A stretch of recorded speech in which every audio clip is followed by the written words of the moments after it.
Yung baboy ko mga kaagri ay masilan talaga mga kaagri. Ano? Dami naming ano dito. Pag sumusobra na yung ano namin, yung papaya namin ay yan o.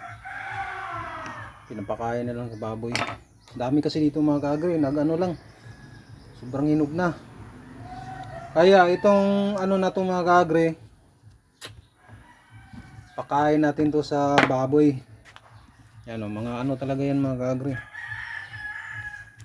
Daming puno ng ano dito kasi. Katulad nito, yung ano na yan o. Daming hinog niyan. Ilang sanga yan mga kaagri, bilangin mo.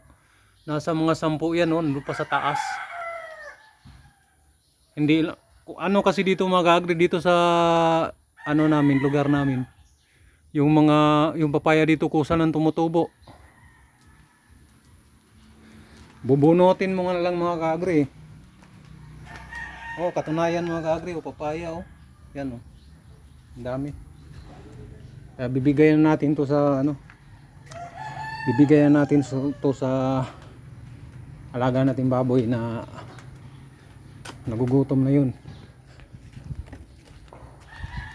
Tara.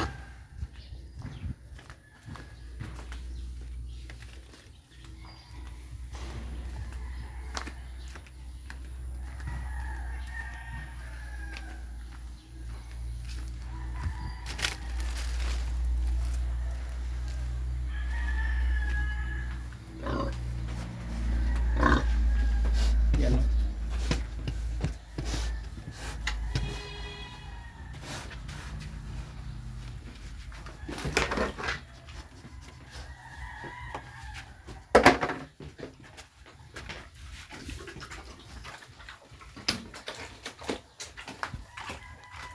Sarap na sarap po sa ano mga kabili.